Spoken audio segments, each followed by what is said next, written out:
Ohio, the Senate Finance, Homeland Security, Government Affairs, Foreign Relations Committees, busy guy.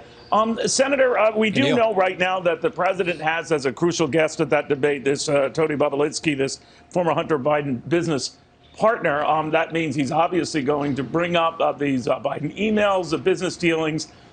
Do you think that's a proper strategy? Some are worried in your party, Senator, that he's going to get sidetracked on this.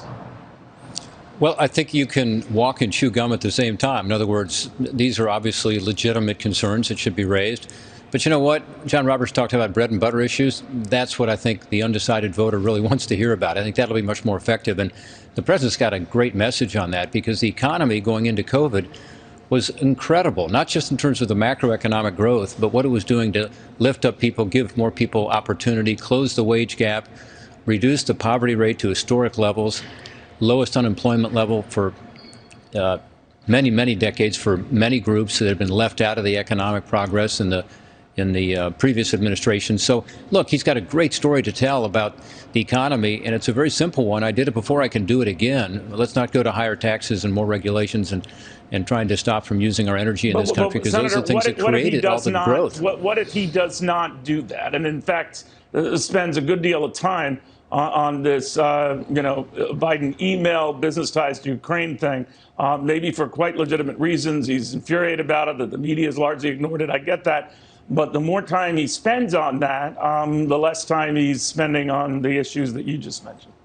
Well, I agree. And look, ideally, Neil, the press would be asking Joe Biden about this, right? So ideally, the moderator would be posing tough questions to Joe Biden, just as they have posed to President Trump, and he would have to respond, and that would be the appropriate way to get at it. But the issue has to come up. My point is that I think the more important issue, frankly, to all Americans, but particularly to those voters who are yet undecided, and it's not a big group, but there are some out there, is the economy, one, and two, the COVID response. And I think the president has a good response to both, and he ought to be sure that people hear it.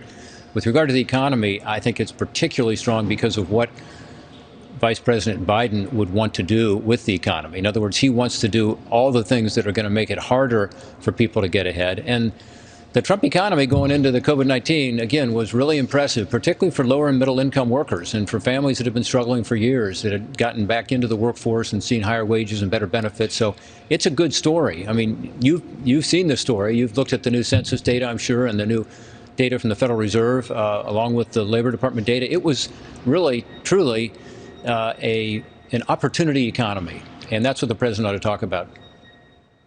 Do you think the stimulus thing should come up? It looks like it's dead right now. I could be wrong, but obviously the Senate, through parliamentary measures, didn't get the 60 votes it needed to keep pushing this $500 billion package. They might be close to something in the House. We're told that has zero interest in the Senate. Is it safe to say, Senator, that we are not going to see stimulus before the election? That's done, dead.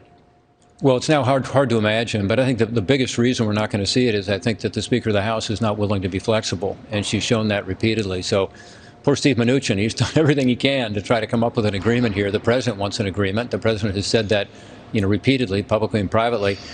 But I think Democrats feel as though an agreement before the election is not in their interest. It's too bad, because we're not out of the woods yet, either on the economy or on the COVID-19 crisis. And we should be passing legislation. We had a vote in the Senate yesterday that was incredible. It was a targeted package that had, frankly, mostly bipartisan measures in it to provide more money for schools, to provide more money for the vaccine, to help with small businesses, PPP. And Democrats refused even to get on the legislation to debate it. So, I mean, that says it all. And I hope that we'll be able to get to it before the election, but I don't see how it happens when Democrats seem unwilling, especially Speaker Pelosi, to move that bill forward. Right after the election, I think you'll see a change of heart. We'll see. You should hear what they're saying about you. You wouldn't believe it. Senator Portman, there it is. I mean, look at the legislation. We'll look at it. We will look at it. We'll look at it. I want to be fair to everybody. I'm going to talk to your counterpart, Chris Van Hollen, a Democrat here, on how he sees Democrats